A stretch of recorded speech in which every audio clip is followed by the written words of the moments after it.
क्या हुआ बेटा? कुछ दिन से देख रहा हूँ कि तुम काफ़ी परेशान लग रहे हो। सब ठीक तो है ना?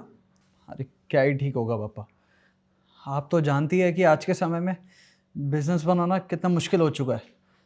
मैं तो ये सोच रहा हूँ कि ये सब छोड़ के एक अच्छी सी जॉब ढूंढ लूँ, कम से कम सुकून से तो रहूँगा। क्या बात कर रहे हो बेटा? इस बिजनेस को जमाने में मैंने बहुत मेहनत की है, खून पसीना एक किया है, और तुम इसे बंद करने की सोच रहे हो? नहीं नहीं बेटा, ये तुम ठीक नहीं कर रहे। पापा आज का टाइम चेंज हो चुका है। आज तो इतना कंपटीशन है बिजनेस में। अगर आपकी जेब में पैसे नहीं है ना, तब तक आपका कुछ नहीं हो सकता। कोई बात नहीं बेटा, समय बड़ा बलवान है। अच्छा समय भी आएगा, चिंता मत करो, सब ठीक हो जाएगा। मैं हूं ना, घबराओ मत।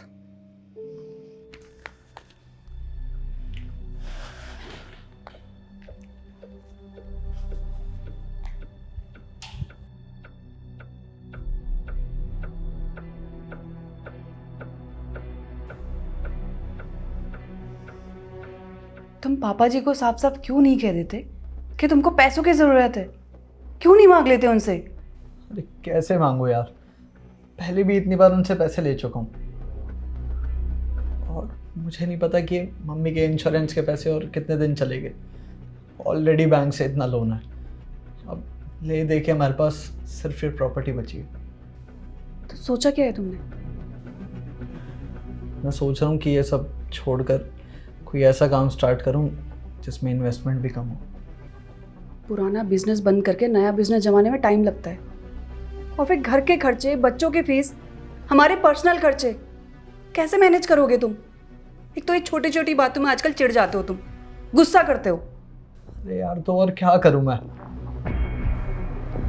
2-3 करोड़ की प्रॉपर्टी है हमारे पास। अगर अभी हमारे काम नहीं आएगी तो कब आएगी काम? मतलब ये कि ये प्रॉपर्टी हम बेच देते हैं अभी और रेंट पे रह लेते हैं, और फिर जब हमारी कंडीशन ठीक हो जाएगी हम नया घर ले लेंगे। देखते हैं कुछ।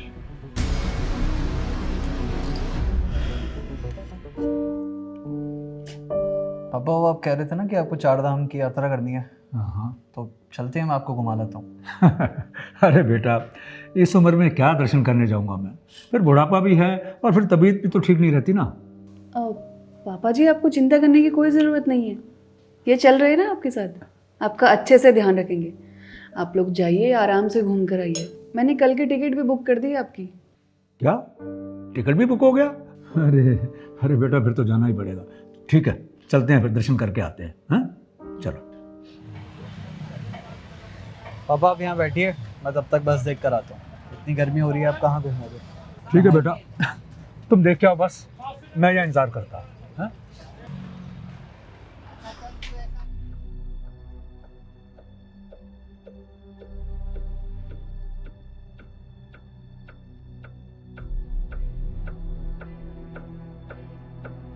अरे बहुत देर हो गई, आया नहीं अभी तक, पता नहीं कहाँ चला गया। ओह, देखो जरा। बहुत से ऐसे बच्चे होते हैं जो अपने माता पिता को बेवकूफ़ समझते हैं। उन्हें लगता है कि वो उन्हें आसानी से घर से निकाल सकते हैं, उनकी प्रॉपर्टी अपने नाम कर सकते हैं, लेकिन ये भूल जाते हैं कि जिस प्रॉपर्टी को वो अपने नाम करवाना चाहते हैं वो उनकी नहीं है, वो उनके माता पिता के खून पसीने मेहनत की कमाई है, जिसे वो इस तरीके से छीन नहीं सकते हैं। लेकिन बहुत से ऐसे बच्चे होते हैं जो अपने माता पिता के साथ बुरा करते हैं। तो पापा की तेरहवीं भी होगी। अब हम इस प्रॉपर्टी का क्या ही करेंगे? इसको गिरवी रखवा देते और थोड़ा लोन ले लेंगे। सोचा नहीं था कि पापा हमें ऐसे छोड़ के चल जाएंगे। सारा बोझ मेरे कंधों पर आ गया। एक बेटे ने अपने पिता को जीते जीते मार दिया। ऐसा बेटा किसी को ना मिले, लेकिन वो कहते हैं ना, अगर हम किसी के साथ बुरा करते हैं तो समय हमें सबक जरूर सिखाता है। बस सही समय का इंतजार कीजिए। ये सिर्फ तुम्हारी वजह से हो रहा है। तुमने घर भी बेच दिया और जो लोन लिया वो भी नहीं चुका पाए, और तुम्हारा बिजनेस वो तो कभी चला ही नहीं। आज देखो तुम्हारी वजह से अपने ही घर से हाथ धो बैठे हम। अरे तो मैं क्या करूं? बिजनेस था, नहीं चला, और ऊपर से मैं पापा को भी छोड़ आया हूं। मुझे कुछ समझ नहीं आ रहा मैं क्या करूं। हमारे पास रहने के लिए अब घर भी नहीं है। एक मिनट, पर ये घर किसने खरीदा है? वो तो मुझे पता नहीं, लेकिन वो आने वाले हैं अभी घर देखने के लिए।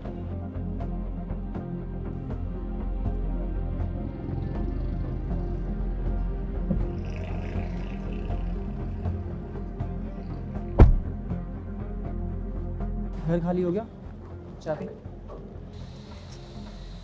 वैसे सर, ये घर खरीदा किसने है? सर आ रहे हैं हमारे अभी।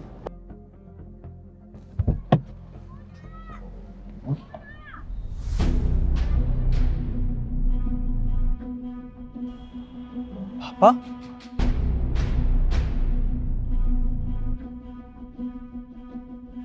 पापा आप? पापा? कौन पापा? मैं तुम्हारा पापा नहीं हूँ। अरे पापा, मैं हूँ ये, आपका बेटा। हाँ पापा जी, ये आपके बेटे, मैं आपकी बहू। मेरा कोई बेटा नहीं है, कोई बहू नहीं है, क्योंकि जो भी मेरा परिवार था वो मुझे सब छोड़कर चले गए हैं। अरे पापा, आप ये कैसी बात कर रहे हैं? पहचानिए, मैं आपका बेटा हूँ।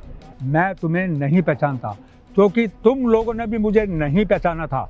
यहाँ तक कि मुझे मरा हुआ बताकर मेरे पूरे घर पर कब्जा कर लिया और उसका अगेंस्ट लोन लेकर उस घर को बेच भी दिया। बेटा, पर ये समय बड़ा बलवान होता है। तुम्हारे कर्मों ने और उस समय ने तुम्हें फिर उसी हालात में लाकर खड़ा कर दिया। बेटा, तुम तो मुझे बाहर छोड़कर चले आए थे ना, पर तुमने यह नहीं सोचा कि मुझे सब कुछ पता था। हाँ बेटा, तुम्हें यह जानकर आश्चर्य होगा कि मुझे सब कुछ पता था, क्योंकि मैंने सब कुछ देख और सुन लिया था। और उस वक्त मुझे बहुत दुख हुआ ये जानकर कि वो बेटा जिसे मैंने अपने कंधों पर बैठाकर खिलाया, हाथ पकड़कर उसे चलना सिखाया, पाल पोस कर उसे बड़ा किया, और आज वही बेटा मेरे साथ ऐसा कर रहा है। और बेटा, तुम ये भी जानना चाहोगे ना कि मैंने इतना बड़ा अंपायर आज कैसे खड़ा कर लिया। बेटा, शायद तुम भूल रहे हो कि मेरे भी बिजनेस कॉन्टैक्ट थे, बड़े बड़े बिजनेस कॉन्टैक्ट थे, मेरे यार दोस्त थे, और मैंने अपने यारों दोस्तों के साथ पार्टनरशिप की, और उन्होंने इतना बड़ा अंपायर खड़ा करने में मेरी मदद की, और आज इतनी बड़ी प्रॉपर्टी और इंडस्ट्री का मैं अकेला ही मालिक हूँ। लेकिन एक बात याद रखना कि आज के बाद तुम दोनों मेरी इस प्रॉपर्टी के आसपास भी नजर नहीं आने चाहिए, समझे? और अपनी इस हालत के जिम्मेदार खुद तुम दोनों ही हो, और तुम्हें खुद ही भुगतना पड़ेगा। सो भुगतो, सो गेट आउट, गो। पर पापा जी, आई से गेट लॉस्ट।